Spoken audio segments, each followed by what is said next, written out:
Praise the Lord. வாழ்வை வளமாக்கும் தேவ வார்த்தை. லூக்கா எழுதின சுவிசேஷம் 7ஆம் அதிகாரம் 7ஆம் வசனம். நான் உம்மிடத்தில் வரவும் என்னை பாத்திரனாக எண்ணவில்லை, ஒரு வார்த்தை மாத்திரம் சொல்லும், அப்பொழுது என் வேலைக்காரன் சொஸ்தமாவான். ஆம், பிரியமான தேவனுடைய பிள்ளையே, இங்கே 100க்கு அதிபதி ஒரு மனுஷன் இருக்கிறான். அவனுடைய வேலைக்காரரில் ஒருவனுக்கு பலவீனப்பட்டு போனான், சுகவீனப்பட்டு போனான், வியாதிப்பட்டு போனான்.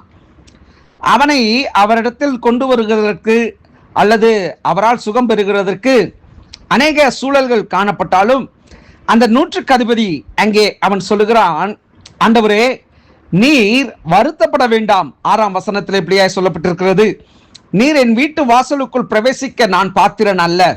இங்கே தான் ஒரு சம்பவம் நாம் புரிந்து கொள்ள வேண்டும். அந்த 100க்கு அதிபதியினுடைய விசுவாசத்தை நாம் புரிந்து கொள்ள வேண்டும்.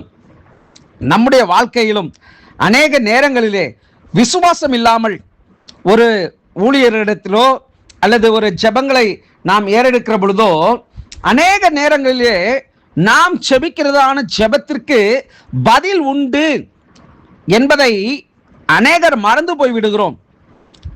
ஆனால் இங்கே இந்த 100க்கு அதிபதியின் மூலியமாக நாம் கற்றுக்கொள்ள வேண்டிய ஒரு சம்பவம், காரியம், நீர் என் வீட்டுக்கு வருகிறதற்கு நான் பாத்திரன் அல்ல, ஆனாலும் நீர் ஒரு வார்த்தை மாத்திரம் சொல்லும், அப்பொழுது என் வேலைக்காரன் சொஸ்தமாவான் என்று அங்கே அந்த மனுஷன் சொல்லுகிறதை பார்க்கிறோம்.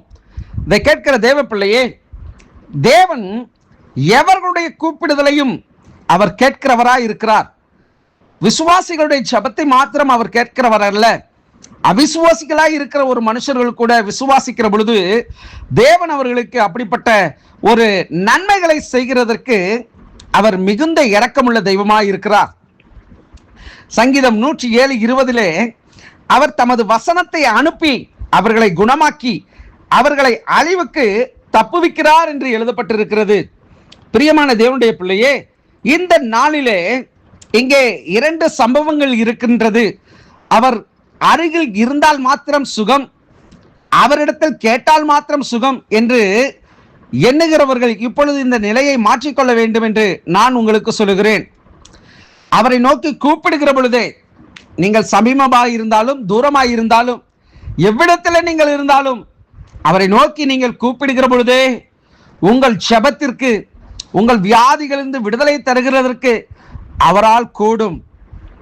பிரியமான தேவனுடைய பிள்ளையே, இங்கே ஐஸ்வர்யவான் அதிபதி, 100க்கு அதிபதி, அவன் அவரிடத்தில் வேண்டுதல் செய்கிறதற்குள்ள நான் அருகதையற்றவன், ஆனாலும் அவர் ஒரு வார்த்தை மாத்திரம் சொல்லட்டும் என்று சொல்லி அங்கே தன்னுடைய விசுவாசத்தின் உச்சத்தை அங்கே அந்த தேவ மனுஷன் அவன் அங்கே காண்பிக்கிறான்.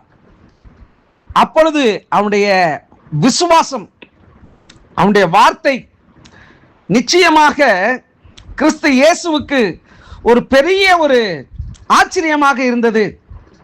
தேவன் வசனத்தை அனுப்பி அவர் அற்புத விதமான காரியங்களை செய்கிறவராய் இருக்கிறார்.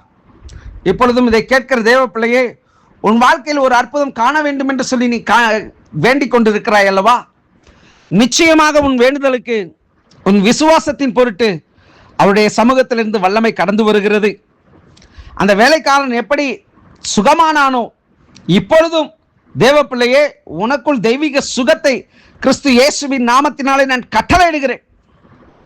நீங்கள் சுகமாவீர்கள், சுகமானீர்கள். நன்றி செலுத்துங்கள்.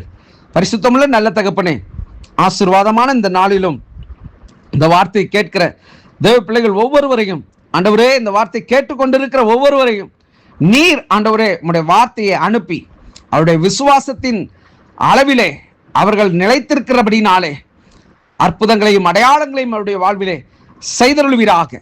கிறிஸ்து இயேசுவின் நாமத்தில் ஜெபிக்கிறேன் எங்கள் ஜீவனுள்ள நல்ல பிதாவே. ஆமேன், ஆமேன். God bless you.